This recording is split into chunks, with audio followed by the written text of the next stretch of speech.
2 Tessalonicenses, capítulo de número 1, versículo de número 11 e verso 12. Diz assim: por isso também não cessamos de orar por vós, para que o nosso Deus vos torne dignos da sua vocação e cumpra com poder todo o propósito de bondade e obra da fé, a fim de que o nome do nosso Senhor Jesus seja glorificado em vós e vós nele, segundo a graça do nosso Deus e do Senhor Jesus Cristo.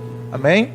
Deixa a Bíblia aberta nesse texto, estenda suas mãos em minha direção e peça ao Espírito do Senhor que me use hoje à noite, que eu seja um instrumento nas mãos do Senhor para trazer uma palavra que seja edificante para as nossas vidas. Amém? Doce amigo Espírito Santo, essa é a tua bendita e poderosa palavra que nós acabamos de ler, e nós pedimos ao Senhor: fala conosco através da tua palavra, que nós sejamos edificados através da tua palavra, ministrados através da tua palavra, tocados, Senhor, pela tua palavra. Queremos ouvir a tua voz, Senhor, em nome de Jesus. Eu quero orar nesse instante por cada ovelha, cada filho e cada filha desse ministério, cada filho e filha que o Senhor nos deu para amar e cuidar. Eu oro por cada um, eu coloco cada um nas tuas mãos, principalmente aqueles que por algum motivo não vieram hoje à noite. Eu oro por eles, Senhor. Eu oro para que o Senhor os sustente, oro para que o Senhor os fortaleça, oro para que todas as guerras que têm se levantado contra eles caia por terra. Oro para que em nome de Jesus todas as investidas de Satanás contra os nossos filhos espirituais sejam repreendidas agora, neutralizadas agora, em nome do Senhor Jesus Cristo. Nós declaramos a tua bênção sobre cada um dos nossos filhos, sobre cada uma das nossas filhas, Senhor. Nós declaramos a tua bênção de fortalecimento espiritual, a tua bênção de edificação em Cristo, a tua bênção de crescimento espiritual, e oramos para que eles tenham, Senhor, a revelação de quem tu és. Oramos para que cada um tenha, Senhor, sabedoria, espírito de sabedoria e de revelação no pleno conhecimento do Senhor Jesus. Nós oramos nessa noite para a tua glória. Amém e graças a Deus. Cleicinho gostaria de compartilhar um texto da Bíblia Sagrada hoje à noite conosco. Ele vai citar o Salmo 1. Ele está citando na versão Nova Bíblia, Nova Tradução na Linguagem de Hoje. Por isso talvez seja um pouquinho diferente do que você conhece, amém? Nós estamos instruindo os pais a ensinar as crianças a memorizar os textos da Bíblia. E ele já memorizou o Salmo 23 e agora está memorizando o Salmo 1. Amém? Pode falar. Como é feliz aquele que não segue o conselho dos ímpios, não me meta com os pecadores, nem se assenta nos zombadores. Ao contrário, sua satisfação está na lei do Senhor, e essa lei medita de dia e de noite. Só como árvore plantada na beira de árvores correntes, dá fruto no tempo certo, suas folhas não murcham, tudo que ele faz prospera. Não é o caso dos ímpios, são como palha que o vento leva. Por isso os ímpios não existirão em julgamento, nem os pecadores na comunidade dos justos. Mas o Senhor aprova o caminho do justo, mas o caminho dos ímpios leva à destruição. Amém. Deus abençoe. Amém? O Senhor aprova o caminho dos justos, mas o caminho dos ímpios leva à destruição. Nunca se esqueça disso, Cleicinho. Amém? O Senhor aprova o caminho dos justos, mas o caminho dos ímpios leva à destruição. Quero estimular cada pai. Ensine a Bíblia para os seus filhos. Separe um tempo para fazer isso que Tayana está fazendo com o Cleicinho. E o bom, enquanto ela está ensinando, ela também está aprendendo. Não é? Então eu tenho instruído, você que é pai, você que é mãe, ajude os seus filhos a memorizar a Bíblia, ajude-os a memorizar os textos da Bíblia, ajude-os. A Bíblia diz assim: ensina a criança o caminho que deve andar, e até quando envelhecer, não se desviará dele. Amém? Então é importante que nós estejamos cumprindo esse princípio da palavra com os nossos filhos. Mas eu queria compartilhar esse texto com vocês hoje à noite, e eu creio que o Santo Espírito falará ao nosso coração através da sua doce e bendita palavra. Quantos creem assim comigo? Glória a Deus. Esse texto que nós acabamos de ler, queridos, essa oração que o apóstolo Paulo faz pelos seus discípulos ali em Tessalônica, os discípulos tessalonicenses, revela a expressão do coração do Pai, porque essa oração, ela é inspirada por Deus. Como tudo que está nas Sagradas Escrituras, teve inspiração divina, teve inspiração do Espírito Santo. E ela revela o desejo do coração do Pai, para os nossos discípulos, para nossas vidas, para os discípulos na época de Tessalônica, mas também tem uma aplicação para nós hoje. Amém? E existem algumas coisas preciosas que, enquanto meditava essa palavra, Deus me deu em um momento que eu estava meditando na palavra do Senhor, e Deus começou a falar algumas coisas do meu coração com base nesse texto, nesse versículo. E o que esse texto revela? Ele fala daquilo que é a vontade de Deus para as nossas vidas. Paulo está orando pelos seus discípulos, mas nessa oração de Paulo nós podemos pegar aquilo que é a vontade de Deus para a vida de cada discípulo do Senhor Jesus, a vida de cada um dos filhos de Deus. E Paulo ora para que, primeiro, para que eles pudessem ser dignos da vocação, para que eles pudessem tornar-se dignos da vocação. É isso que ele diz no versículo de número 11. Ele diz assim: por isso também não cessamos de orar por vós, para que nosso Deus vos torne dignos da sua vocação. Para que o nosso Deus vos torne dignos da vocação. Todos nós que aqui estamos, fomos chamados pela graça de Deus. Nenhum de nós que estamos aqui fomos salvos por mérito nosso. Nenhum de nós somos salvos porque merecemos. A nossa salvação está baseada naquilo que Cristo fez por nós. Na cruz de Cristo, no sacrifício de Jesus. O mérito é totalmente dele. Jesus Cristo deu a sua vida por nós. Ele morreu na cruz em nosso lugar. Ele pagou o preço da penalidade dos nossos pecados. Ele levou sobre si no madeiro, diz a Bíblia, em 1 Pedro 2,24, os nossos pecados e também as nossas doenças. Tudo o que ele tinha que fazer para trazer a salvação para nós, ele fez. E custou para ele cada gota preciosa do seu sangue. Mas para nós, para cada um de nós, o que nós precisamos fazer para sermos salvos é crermos em Jesus Cristo como Senhor e Salvador de nossas vidas, é entregarmos as nossas vidas para Ele. Então todos nós somos chamados pela graça de Deus, todos nós somos salvos pela graça de Deus. Isso é algo que nós temos ensinado e que você já aprendeu. Mas Paulo agora está dizendo assim: eu estou orando para que Deus os torne dignos da vocação de vocês, dignos do chamado. O que isso significa? Que essa graça que nos alcançou e que nos salvou, que essa graça maravilhosa, ela atue na nossa vida diária, ela atue na nossa vida cotidiana, de tal maneira que assim como nós somos santos em posição, nós também sejamos santos no nosso viver diário. Assim como Deus nos salvou e em Cristo nós já estamos assentados com Ele na glória, nós possamos também no nosso viver diário ter uma vida digna como um cristão, como discípulo de Jesus, como alguém que ama a Deus, como alguém que é de Jesus, para que a nossa vida fale muito mais do que as nossas palavras, para que o nosso testemunho fale muito mais do que as nossas palavras, queridos. Uma vida que mostre uma transformação, uma vida que mostre quem realmente nós somos em Cristo. E isso tem que acontecer no nosso viver, no nosso dia a dia, de segunda a sábado. De segunda a sábado, porque o domingo, o culto que nós vemos aqui no domingo, é para a gente celebrar o Senhor, mas no nosso dia a dia, de segunda a sábado, nós precisamos manifestar quem nós somos em Cristo. Amém? É isso que esse texto significa, tornar dignos da vocação. Não é que você é digno para ser salvo, não é que você é merecedor para ser salvo, não é que você tem mérito para ser salvo, mas digno da vocação significa Deus já te chamou pela graça, você já foi chamado pela graça, conquistado pela graça, mas agora você precisa viver à altura dessa graça que te alcançou. Você precisa viver a altura dessa graça que te redimiu. Você precisa viver a altura dessa graça que transformou. Porque a mesma graça que nos salva é a mesma graça que nos transforma dia após dia.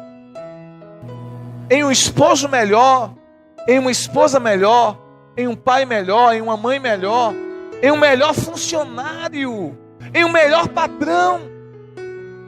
Olha que interessante, eu estava lendo essa semana, na Bíblia, se eu não me engano foi Timóteo, e Paulo orientando Timóteo o proceder de patrões e funcionários que são crentes.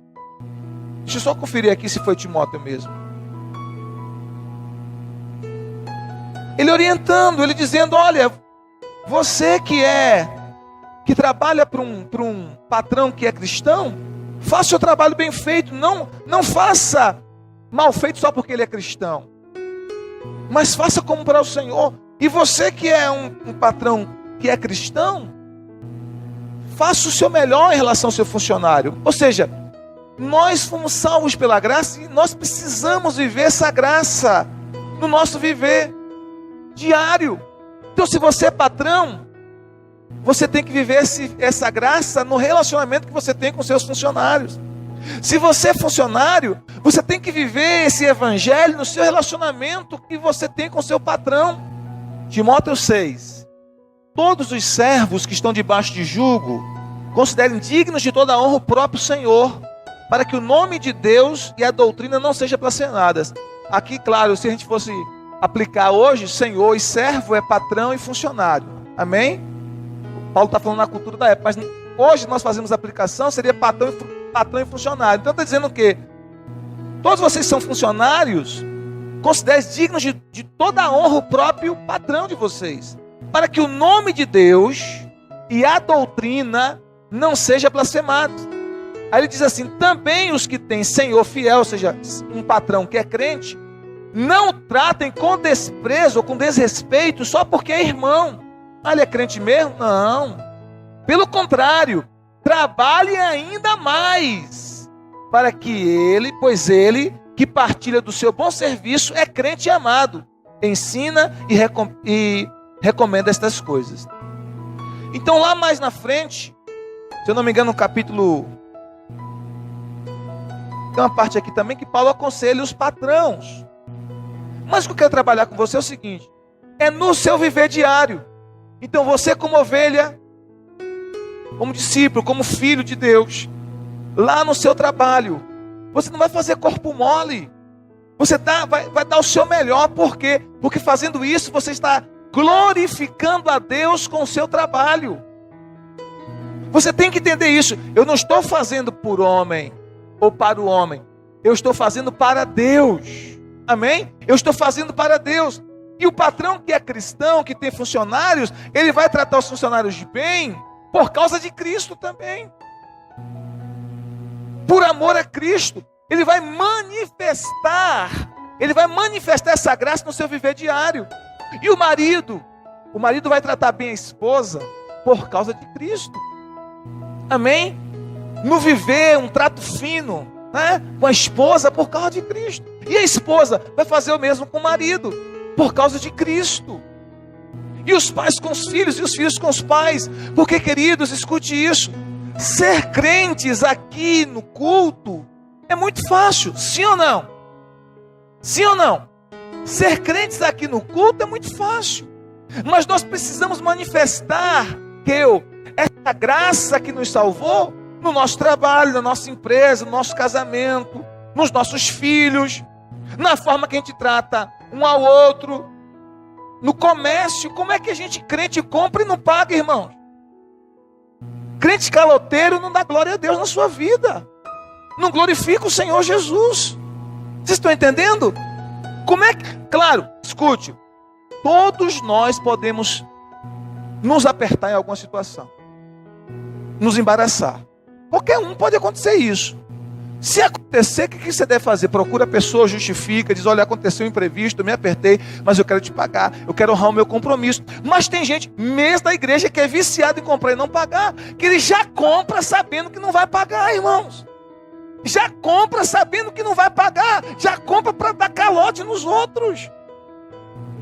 Então o que acontece? Eu não estou manifestando Cristo no meu viver diário. Vocês estão entendendo, sim ou não? Eu não estou manifestando Cristo. Porque eu não estou permitindo que a graça que me salvou transforme a minha vida. Como é que, como crente, eu bato na minha mulher? Qual testemunho eu estou dando para os meus filhos? Vocês estão entendendo o que eu quero dizer? Então quando Paulo diz assim, eu estou orando para que vocês sejam dignos da vocação, não é que você se torna merecedor, que você é merecedor para ser salvo, não é isso, você já foi salvo, mas que agora você precisa manifestar a dignidade de Cristo no teu caráter, no teu viver diário, produzindo os frutos que a Bíblia chama de frutos do Espírito: amor, longanimidade, benignidade, temperança, mansidão, fé, domínio próprio, no seu viver diário, para que as pessoas olhem para você e vejam Cristo em você, para que as pessoas olhem para mim e vejam Cristo em mim. Porque eu não estou falando isso me isentando, claro que não, eu estou dentro dessa palavra, eu estou incluso nessa palavra, amém? Então as pessoas precisam olhar para mim e ver Cristo em mim. Sabe, eu acho interessante, o apóstolo usa duas expressões para falar de nós como cristãos. Ele diz que você é a carta de Cristo lida e conhecida.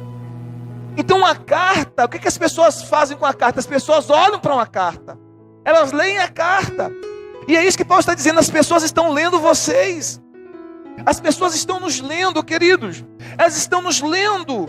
E qual é a leitura que elas estão fazendo de nós? O que nós estamos expressando para que elas leem e vejam Cristo em nós, enquanto nos leem?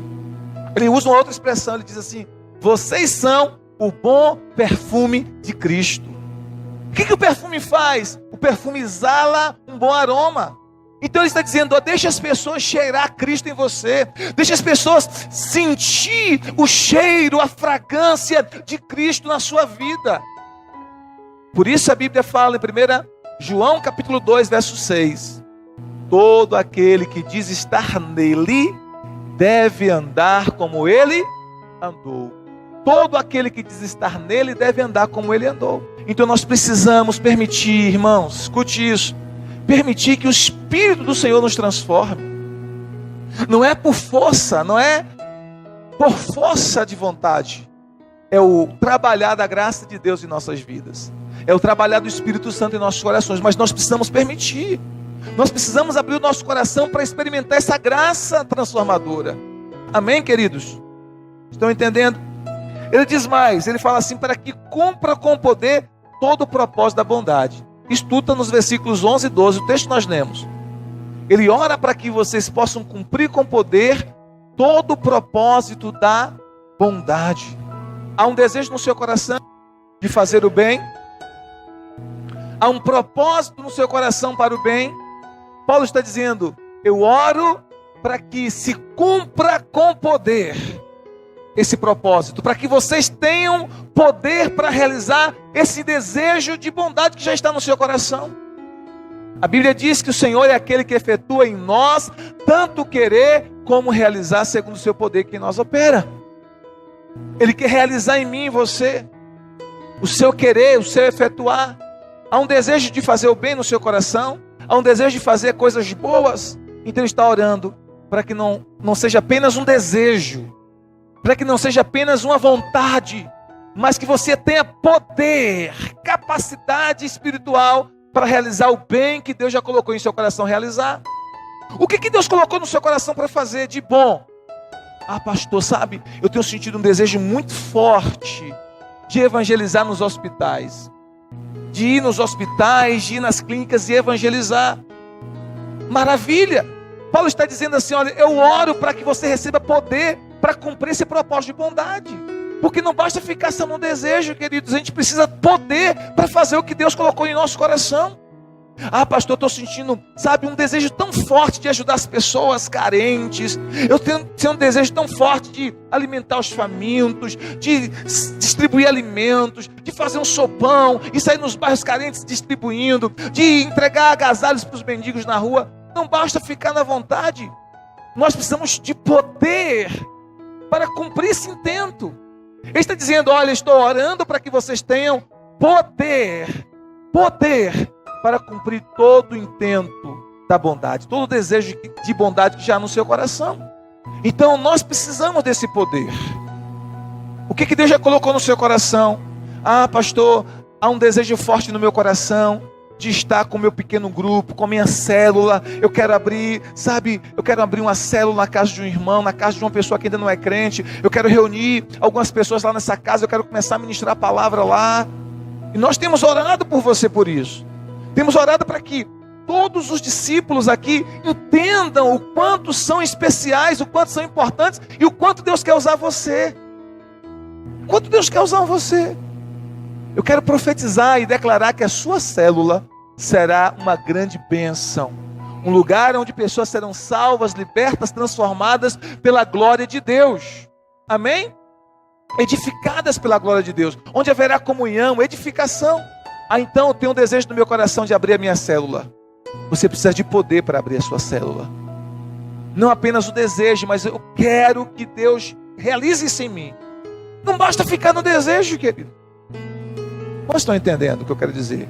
Ah, pastor, eu sinto um desejo tão forte no meu coração de trabalhar com casais, de ajudar casais, de aconselhar os casais. Eu vejo tantos casais enfrentando lutas, dificuldades no casamento. Eu quero ajudar os casais, aconselhar os casais, ou eu quero aconselhar os jovens, trabalhar com os jovens. Não basta ficar no desejo, querido. Paulo está dizendo: eu oro para que vocês recebam poder para cumprir o propósito da bondade. Ou seja, tudo aquilo que já é o propósito da bondade no seu coração, tudo aquilo que já começou a haver um despertamento em seu coração para o bem. O que você deseja fazer no reino? O que você gostaria, como você gostaria de servir no reino de Deus? Porque, queridos, nós precisamos entender de uma vez por todas: a igreja não é um shopping center. A igreja não é um lugar que você vem para o templo, o culto. A igreja somos nós, mas eu digo assim para que vocês entendam. O culto, esse lugar que a gente vem para cultuar a Deus, não é um lugar que a gente vem para se divertir, para entreter. Não é um lugar para a gente consumir bens espirituais. Sentar e receber apenas, não. Esse lugar aqui você é edificado por meio da palavra, você dá o seu louvor, a sua adoração a Deus, as suas sementes ao Senhor, mas daqui você tem que sair renovado, fortalecido, para lá fora brilhar com a luz de Cristo, para lá fora fazer a diferença, cumprir o teu chamado, porque todos nós temos dons de Deus, todos nós temos um chamado específico de Deus, e nós precisamos fazer aquilo que Deus já colocou em nosso coração. Som do teu coração. O que Deus já colocou no teu coração? Ah, eu sinto desejo tão forte de trabalhar com as crianças, pastor. Olha aí, nós temos um salão anexo aqui, nós estamos precisando de pessoas. Drica já se dispôs, mas nós estamos precisando de mais pessoas que arrebanhem essas crianças, e nós teremos um culto para adultos aqui no templo maior e um culto simultâneo para as crianças aqui no templo menor. Se Deus já tem colocado no seu coração esse desejo, nos procure, pastor. Eu quero ajudar, eu quero trabalhar com as crianças. A gente vai fazer uma escala. Não é todo domingo, mas você vai trabalhar pelo menos domingo, ministrando as crianças, orando por elas, ministrando a palavra, compartilhando vidas, para que elas recebam de Deus tanto quanto a gente recebe. Sabe por que às vezes a criança ela fica inquieta no culto? Porque o culto não é para ela, esse culto é para adulto.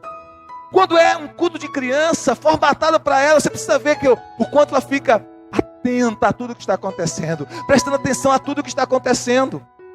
Então escute uma coisa, queridos, presta atenção. Você tem que entender que você foi chamado por Deus. Diga glória a Deus. Deus já colocou um desejo no seu coração. O que arde no seu coração?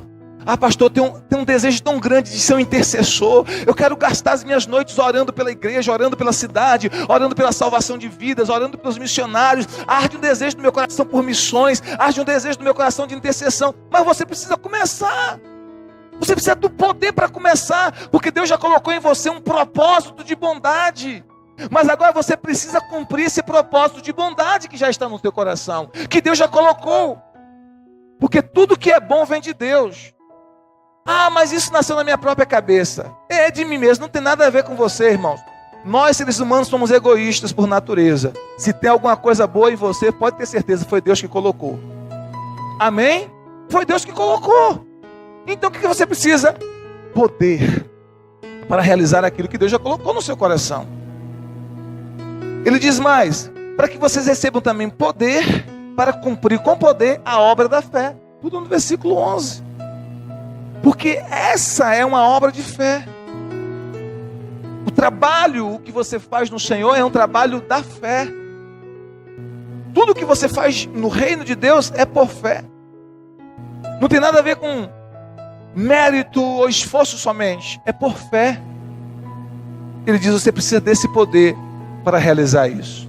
Ele continua, ele diz assim: para que o nome do Senhor Jesus seja glorificado na sua vida. Estou no verso 11 ainda. Para que o nome do Senhor seja glorificado na sua vida.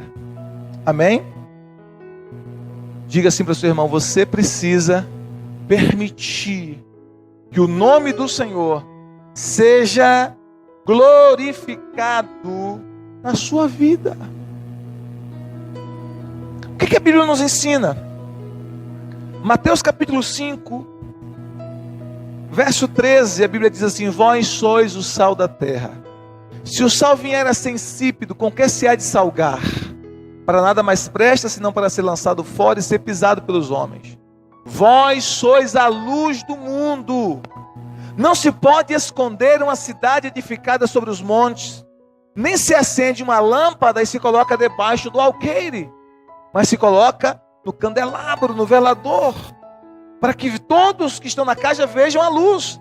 Ele diz: assim, desse mesmo modo, dessa mesma maneira, brilhe a vossa luz diante dos homens, para que eles vejam as vossas boas obras e glorifique o vosso Pai que está nos céus. Você já se perguntou uma coisa tão simples: por que será que nós colocamos essas lâmpadas no alto e não no chão? Ah não, porque no chão poderia alguém pisar. Não, não é por isso não. Poderíamos colocar nos cantinhos da parede, ninguém pisaria. Por quê? Porque a lâmpada tem que estar no alto para que todos vejam a luz, o brilho. Por que nós não acendemos uma lâmpada e colocamos debaixo de um alqueire, debaixo de um litro? Porque se nós fizéssemos isso, nós iríamos impedir a luz dessa lâmpada ou dessa vela de irradiar, de brilhar. Jesus está dizendo exatamente isso. Desse mesmo modo, vocês precisam permitir que a luz de Cristo brilhe em vocês, para que as pessoas vejam as boas obras de vocês, o comportamento, o procedimento, a vida digna do Evangelho, a vida transformada pela cruz de Cristo, a vida lapidada pela cruz de Cristo. Que todos vejam isso e digam glória a Deus, glorifiquem a Deus, que o nome do Senhor seja glorificado na vida de vocês. Lá na sua faculdade, lá no seu trabalho, lá no seu restaurante, amém? Lá no seu trabalho, na sua empresa, no seu estudo, no seu colégio, na sua casa. Cristo precisa brilhar. Cristo precisa brilhar. Porque aqui, queridos, é muito fácil nós darmos glória a Deus, aleluia. Mas nós precisamos fazer isso diariamente no nosso viver diário, no nosso trato com a nossa família, no nosso trato com os nossos filhos, no nosso trato com o próximo, com o outro. Como a gente trata aquele que não tem valor nenhum para a sociedade, como a gente trata o mendigo. Nós precisamos deixar a luz de Cristo brilhar em nós, para que o Pai seja glorificado em nossas vidas. Amém, gente? Para que Cristo seja glorificado em mim e em você. Reflita com você mesmo. Será que Jesus tem sido glorificado em sua vida? Cristo tem sido glorificado na minha vida, irmão? Eu tenho glorificado a Deus na minha vida? Porque a questão não sou eu, a questão é Cristo. Eu tenho que sair um pouco de cena, eu tenho que sair um pouco do foco, e entender que a questão não gira em torno de mim. A questão gira em torno de Cristo, da glória dele, é dele. Se eu entender isso, meus irmãos, eu vou ter uma atitude melhor no meu dia a dia. Porque não é o meu nome que está em jogo, é o nome de Cristo. Não é a minha reputação que está em jogo, é a reputação de Cristo. E é por causa de Cristo que eu me disciplino. Como Paulo diz, eu esmurro meu corpo e o reduzo à escravidão, para que pregando a outros, eu mesmo não venha a ser reprovado. É por causa de Cristo que eu tenho que me disciplinar a mim mesmo. Amém, queridos? É por causa do nome de Jesus. Não é somente o meu nome, é o nome que eu carrego sobre mim, que é o nome que está acima de todo nome, que é o nome de Cristo. Porque por Ele, para Ele e por meio dele são todas as coisas. Glória, pois, a Ele eternamente. Amém? Então Paulo diz, olha, para que Cristo seja glorificado em vocês. Para que Cristo seja glorificado em vocês. Mas ele termina dizendo assim, para que vocês também sejam glorificados em Cristo, pela graça de Deus e do Senhor Jesus Cristo. Então não somente Cristo vai ser glorificado em mim e você, não somente Cristo será glorificado em nós, mas o texto diz que nós também, se vivermos nessa aliança com Cristo, seremos glorificados nele, glorificados por estarmos nele. Isso não acontecerá somente na volta de Jesus, mas já acontece aqui. Por quê? Porque você, se viver isso que eu estou ensinando para você, você vai viver uma vida gloriosa em Jesus, uma vida plena em Jesus, uma vida glorificada por Cristo. É isso que Ele quer para mim e para você, queridos. Jesus não quer que nós vivamos aquém da realidade do que Ele preparou para nós.